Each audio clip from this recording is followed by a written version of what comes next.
Mets, what is going on? My name is TNEC127. Welcome back to another Skyforge PlayStation 4 video. In today's video, we're going to be talking about all 14 classes in Skyforge. What I'm going to simply do in this video is we're not going to go too in-depth. This isn't like a rotation guide or anything. Just keep in mind, guys, I have no experience with this game. I currently haven't played the PC version or anything.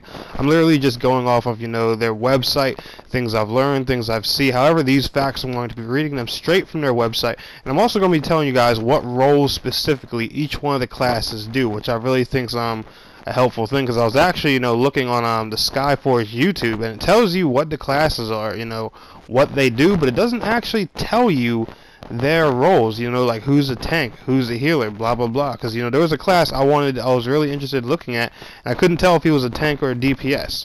So now that I've found that out, I want to share that information with you guys. So we're going to start all these classes off, break them down one by one.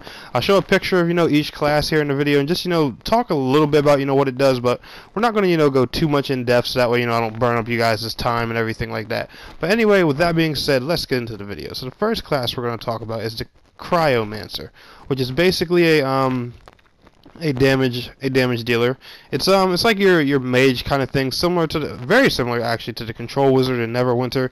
It says CRYOMANCERs utilize their advanced cryo generators to compress and freeze the air around them, turning it into powerful beams of ice. Keeping a safe distance in a fight, they are capable of slowing down or immobilizing their opponents by freezing them solid. Those who manage to sneak up on the CRYOMANCER shall be welcomed by the cold surface of their protective crystal shield. So it seems like they have some type of protective ability. Again, it is a DPS class, and it's an ice-based mage kind of thing. If you've played the control wizard in Neverwinter, you'll see a very familiar feeling with the CRYOMANCER. The next class is the paladin. His role, obviously, which paladins mostly are in MMOs, he's a tank. Paladins are fearless tank with a wide range of offensive and defensive skills. They are found in the heart of battle, crushing their foes and protecting their allies. Fierce fighters up close, they can use their holy powers to protect their allies and engage enemies at great ranges. I was watching a lot of gameplay footage on the paladin, and it actually looks like it does a hell of a lot of damage also, which I think is a really good thing, because believe it or not, a good tank needs solid DPS. That's one reason I love the Dark Knight class in Final Fantasy 14 so much, and the reason Paladin didn't appeal to me too much in Final Fantasy 14 because it was very low on damage. I'm not sure how it is now, but that's the way it was back then. So the fact that he has some heavy swings behind him, because that's one thing that pulls aggro in MMOs easily. If you're doing a lot of damage, I'm pretty sure a lot of you DPS out there know. If you're doing, some good DPS, and you're out DPSing that tank a whole lot, that enemy's gonna turn around and look at you like, boy, who the hell you think you are? I'm sure you guys, if you played an MMO, this has happened to you before. The next class is the Lightbinder. Their role is support. Support means healer, just so you know, for people who don't know. Support is also another word for, healing, buffing the party, and, stuff like that. The merciful Lightbinder is always willing to help those in need. They consider life to be the greatest value, harnessing the power of light. Lightbinders and shield their allies from enemy attacks, but their kindness is not without its limits. When they direct their anger at enemies, they can inflict great damage while maintaining a safe distance. So that's awesome. They also have a DPS role to them too. I do like, games that do that, and give healers a DPS role. So that way, you're not bored, because healing, I've never healed in an MMO. That's one thing I do need to try one day.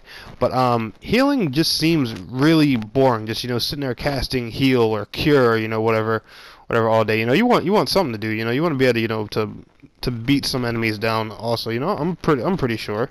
And I've seen some pretty decent healers in games I've played do that. But I like it when they include the healers and make them a big part of DPS as well. I think that's a really cool thing.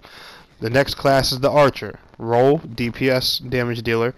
These expert marksmen are capable of hitting targets from great distances. In addition to common projectiles, they carry special gadgets, including slowing traps, as well as assortment, electrical, and fire arrows. Skilled archers, lightning reflexes, and cat-like agility. Archers can overwhelm their enemy with a storm of arrows, easily get away, evading the blows of anyone who manages to get close.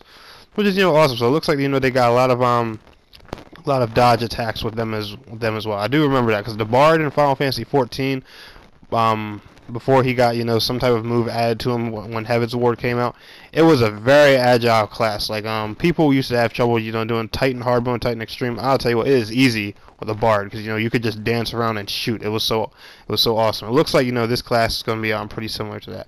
The next class up is the Gunner. Its role, damage, aka DPS. The Gunner trusts only one ally, their powerful multi-purpose transforming cannon. As a long-range weapons expert, gunners tirelessly study and improve their weaponry, optimize it for raining down destruction on both living and non-living matter. Remorseless, they have no qualms about putting their destructive technology to use and blanket the battlefield with bullets, superheated plasma, and explosive rockets. Wow. So, you know, anybody who just wants to blow stuff up, there you go. Warlock / witch, roll damage, aka DPS. Witches and warlocks have an arsenal of dark sorcery at their disposal, terrible curses, frightening creatures, mystery potions, and of course their trusty broom, which acts as both a powerful weapon and means of transportation. They are highly unpredictable, but you can be sure one of these dark sorcerers will always act in their own interest.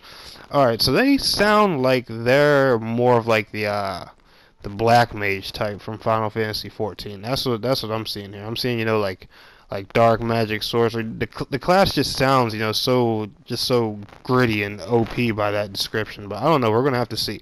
Next role is the Berserker, my personal favorite. For those who are looking at, you know, at that Death Knight DPS build, this one's for you. Roll, DPS, damage. The ruthless savage never goes a day without a good fight. They know no fear, only rage, seized by insane fury. Berserkers can easily sweep aside hordes of enemies in their path. When enraged, they feel no pain, and their wounds heal on their own. The battle cry of the Berserker can strike terror into the hearts of enemies and inspire their allies. That was the first clue I saw in one of the trailers that gave me the idea that Berserker was a DPS, because one of its moves actually scares enemies away from it instead of attracting them. So I'm like, alright, there's no way this thing can be a tank. It's literally pushing the enemies away from it. The next role is the Kinetic. It's DPS, aka damage dealer. Kinetics are able to harness a special kind of energy which they use to cause chaos among enemy ranks. Their gauntlets allow them to easily rip massive rocks out of the ground, send them hurling towards their opponents. They can also control their enemies' movement on the battlefield by altering the gravitational fields around them. Additionally, kinetics can protect their allies by surrounding them with energy fields. Okay, so it's a DPS with a bit of buffer support too. That's pretty cool. The Necromancer, roll DPS, aka damage. And he looks like he's carrying like some type of scythe or wand. I can't tell what he is. Necromancers are powerful sorcerers. Okay, alright, sorcerer, so it's obviously a wand, who control death itself. With their dreadful spells, they can both inflict significant damage and siphon their life to restore their own health. But mostly, they use their powers to force horrifying undead creatures to fight for them. With the power to turn into a lich, they gain access to special abilities not available in human form. Alright, so that sounds like it's kind of like your summoner kind of thing, I guess. I don't know. It just... they sound brutal. I think I actually want to play a couple of these now. Alright, but the next one is the Slayer. Roll, DPS, or damage. Just so you guys know, this is your ninja, rogue, twin sword carrying. You guys get the picture. These insidious killers seemingly appear out of thin air and disappear just as quickly, leaving a trail of bodies in their wake. Capable of melding with the shadows, they're able to slip by unsuspecting enemies and leave them with a sense of impending death. Their primary weaponry are a pair of razor-sharp swords, but they've got plenty of other cards up their sleeves that can assist them in killing opponents or retreating if a fight gets too intense. As you guys can tell, a type of ninja. Monk. Roll, DPS, or damage. Now, the thing with this monk is, most monks I see in games, you know, they use like their fist, or, you know, some type of, you know, martial arts type of fighting style. This one uses a type of like a polearm thing, which I think is, you know, pretty different. Monks are of martial order, having mastered the discipline of body and mind. Their skill with the staff is owned to perfection, and their fighting style incorporates special stances coupled with a series of powerful attacks. Wielding their staff, monks can spin it to inflict damage to all enemies around them and perform dizzying acrobatic stunts.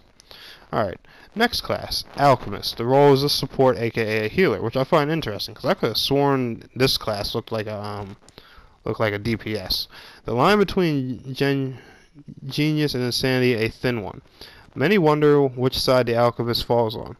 These half-mad scientists have devoted their lives to alchemy, resulting in an arsenal which includes both corrosive chemical compounds and invigorating elixirs. On their backs, they carry a portable alchemy laboratory equipped with manipulators that can spray acid and fire at enemies, as well as inflict significant damage with its bladed claws. Alright, so that one, he sounds like a healer DPS hybrid, because I know for a fact, you know, that when I was watching the trailer about him, they give like buffs and stuff to the party. I don't know, he's a confusing one. We're going to have to learn about that, but it says, you know, his role is support, aka healing, so I'm assuming, you know, it's some type of crazy healer. And the final role is the knight, which is, as you probably expected, a tank. It uses a spear and shield instead of a sword and shield. Looks similar to like a paladin, but it definitely looks, you know, more like a classic knight. And the funny thing is, like, it looks like a classic knight, like a knight you'd see like in an old school movie or something like that. I actually think the style of him's pretty cool. He actually, you know, looks normal compared to, you know, everybody else who's got like the future sci-fi look to them. Like, this looks like a normal knight in that, you know, kind of time period, which is pretty cool. The mighty knights are always in the thick of battle, aided by a falcon summoned to attack enemies with at their command. The knight is capable of withstanding the onslaught of numerous enemies, diverting their attention from less protected allies. Armed with shield and spear, they are able to not only block incoming attacks but also deliver crushing blows in return.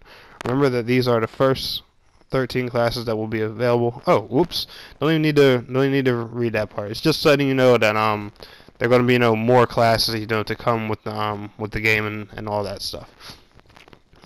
So I didn't mean to read that. My apologies, guys. But yeah, the knight seems like a pretty cool tank role. It actually has the ability to block. Now I know this game is supposed to play like an action RPG, so my guess is, you know, you may be able to like to block on command and stuff like that. I don't know how cooldowns work and everything. Like I said, I have no hands-on physical time yet with the game, so all I can speak from, you know, is what I'm reading.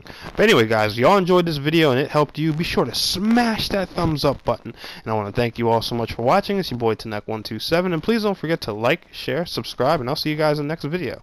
Till next time, peace out. Hit a wall right now. I need a miracle. Hurry up now. I need a miracle. Stranded, reaching out. I call your name.